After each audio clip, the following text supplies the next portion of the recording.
Se você já se sentiu pressionado a ser forte o tempo todo, a nunca falhar, a nunca parar, este vídeo é para você. Existe uma mentira perigosa que nos ensinaram: a de que parar é fraqueza. A de que descansar é perder tempo. A de que quem desacelera fica para trás. Bruce Lee foi o símbolo máximo da força humana. Disciplina, foco, controle absoluto do corpo e da mente. Mas por trás da imagem invencível, existia um homem empurrando a si mesmo além do limite todos os dias. E talvez a história que ninguém contou por décadas não seja sobre mistério, conspiração ou segredos obscuros. Talvez seja sobre algo muito mais próximo de mim e de você: autoexigência extrema, medo de parar e a necessidade desesperada de provar valor o tempo todo. Antes de continuar, se inscreva no canal, deixe o like e ative o sino. Esse conteúdo pode mudar a forma como você enxerga força, sucesso e até a sua própria vida. Quando ouço que a morte de Bruce Lee foi um mistério, algo dentro de mim se conecta imediatamente.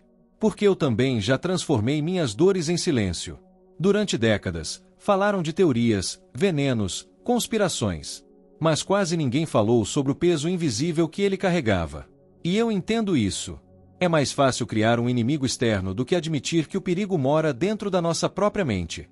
Bruce representava a perfeição. E quando alguém assim cai, o mundo precisa de explicações grandiosas. Só que a verdade costuma ser simples e cruel: ninguém aguenta ser invencível o tempo todo. Eu já vivi tentando sustentar uma imagem que não correspondia ao que eu sentia por dentro. Sorrindo cansado. Produzindo exausto. Seguindo em frente mesmo quebrado. O mistério da morte de Bruce não é apenas sobre como ele morreu. É sobre como ele viveu. E sobre quantas vezes ignoramos sinais claros porque parar parece mais assustador do que continuar se machucando.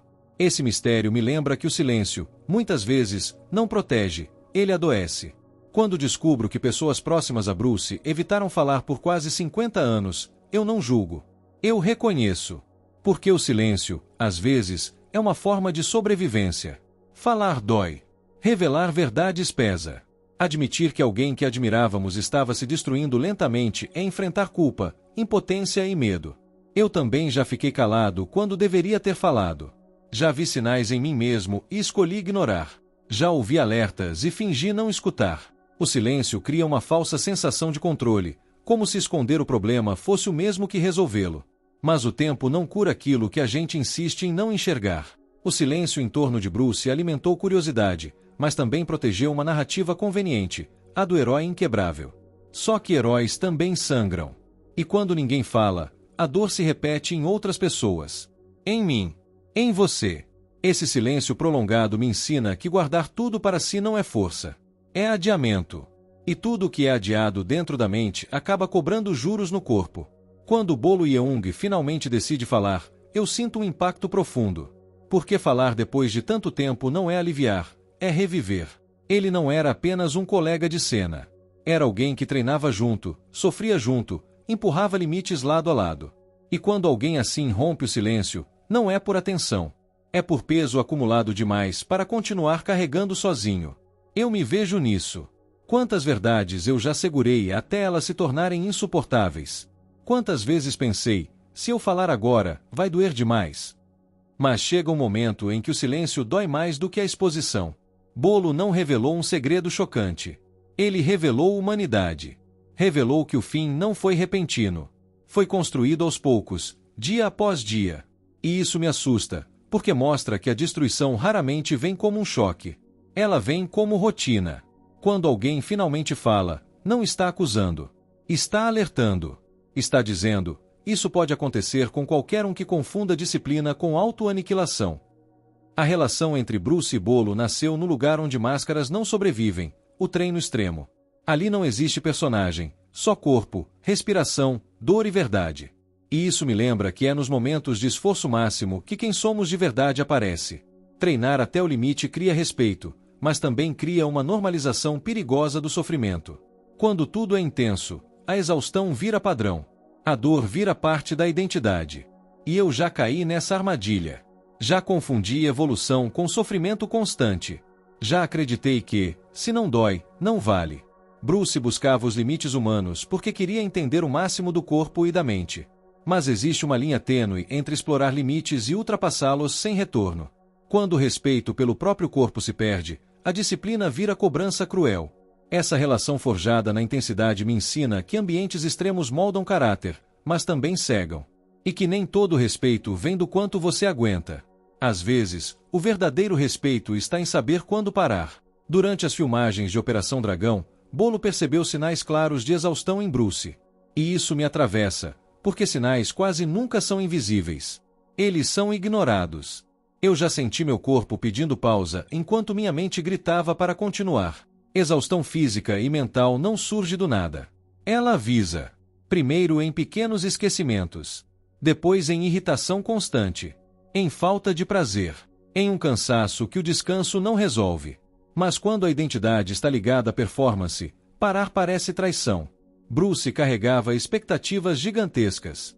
E quanto maior a expectativa, menor a permissão para falhar. Eu conheço essa sensação. A de que, se eu desacelerar, tudo desmorona. Então eu sigo. Mesmo quebrado.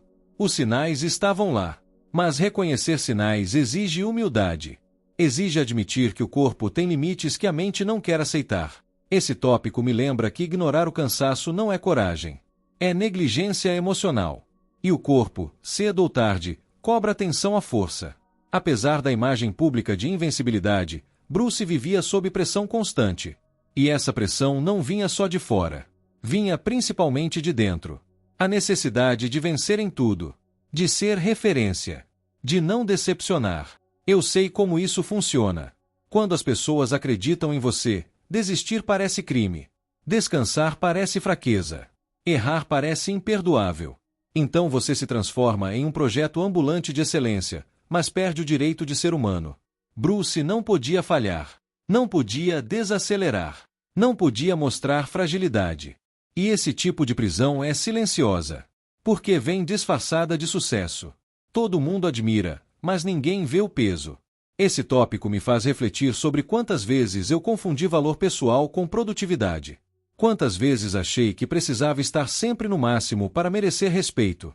A pressão de ser invencível destrói por dentro, porque ninguém nasceu para viver em guerra consigo mesmo todos os dias. Falta de descanso. Noites sem dormir. Dores de cabeça frequentes. Esses não são detalhes. São pedidos de socorro. E eu reconheço cada um deles. Já tratei sinais assim como obstáculos, não como alertas. Quando o corpo começa a colapsar, ele não está falhando. Ele está tentando salvar você. Mas a mente treinada para vencer ignora mensagens internas. A lógica vira simples e cruel. Depois eu resolvo. Bruce seguia em frente, mesmo com dores constantes. Porque parar significava perder ritmo. E perder ritmo parecia perigoso demais. Eu já vivi essa lógica. Acreditando que cuidar de mim poderia atrapalhar meus objetivos. Esse tópico me ensina que o corpo nunca sabota sonhos. Quem sabota sonhos é uma mente desconectada da realidade física. O corpo fala. Sempre fala. E quando a gente não escuta, ele grita.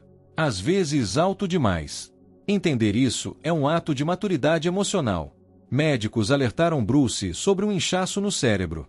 Riscos graves. Avisos claros. E mesmo assim, ele seguiu. Isso me dói porque eu sei que alertas externos só funcionam quando estamos dispostos a ouvir. Quando alguém constrói sua identidade em cima de superação, qualquer aviso soa como fraqueza. Eu já ouvi conselhos que rejeitei não porque estavam errados, mas porque contrariavam a imagem que eu tinha de mim mesmo. Ignorar médicos não foi arrogância. Foi medo. Medo de parar. Medo de perder espaço. Medo de admitir limites. E esse medo é mais comum do que parece. Ele se esconde atrás de frases como só mais um esforço.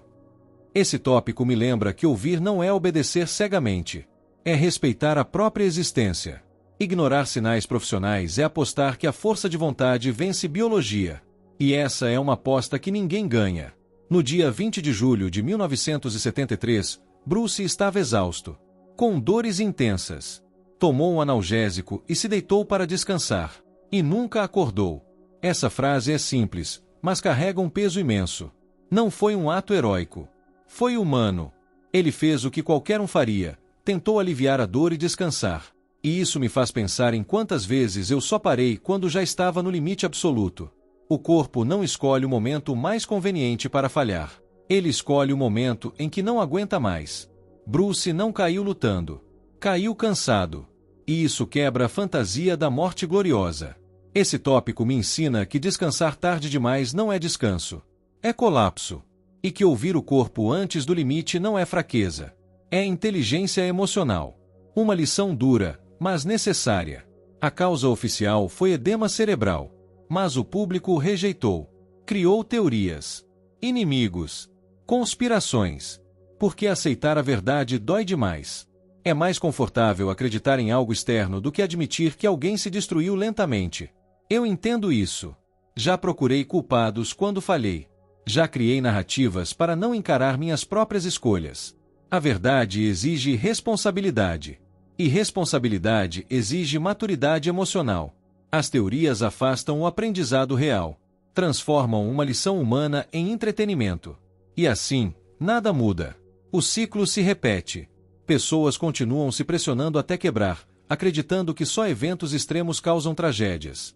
Esse tópico me ensina que a verdade simples é a mais difícil de engolir. Bruce não morreu por um inimigo oculto. Morreu por uma soma de excessos. E reconhecer isso é o primeiro passo para não repetir a história. Bolo permaneceu em silêncio por anos, carregando culpa. E culpa é um peso silencioso. Ela não grita. Ela corrói. Questionar se poderia ter ajudado é uma pergunta que não tem resposta, só dor. Eu já carreguei culpas assim. Pensando em conversas que não tive. Alertas que não fiz. Momentos em que preferi não interferir. A culpa nasce do amor, não da indiferença. Esse tópico me lembra que nem sempre temos o poder de salvar alguém de si mesmo. Mas isso não impede a mente de tentar reescrever o passado. Bolo falar não foi para se absolver. Foi para alertar. A culpa ensina, mas não pode aprisionar. Falar transforma dor em consciência. E consciência salva outras vidas. Inclusive a nossa. Ao falar, Bolo afirmou algo devastador. Bruce não morreu por um evento súbito. Morreu por anos de autoexigência extrema. Sua maior força se tornou sua destruição. Isso me obriga a olhar para mim. Para onde estou exagerando? Para onde estou me cobrando além do necessário? Porque qualidades, quando levadas ao extremo, viram veneno. Disciplina sem descanso vira obsessão. Foco sem pausa vira cegueira. Força sem escuta vira autossabotagem. Bruce não perdeu para um inimigo. Perdeu para a própria incapacidade de parar. Esse último tópico não é sobre morte. É sobre escolha. Sobre aprender antes que seja tarde. Sobre entender que força verdadeira inclui descanso, limites e autoconsciência. Se eu aprendo algo com essa história, é simples e profundo. Não preciso me destruir para provar valor. Viver também é uma forma de vitória.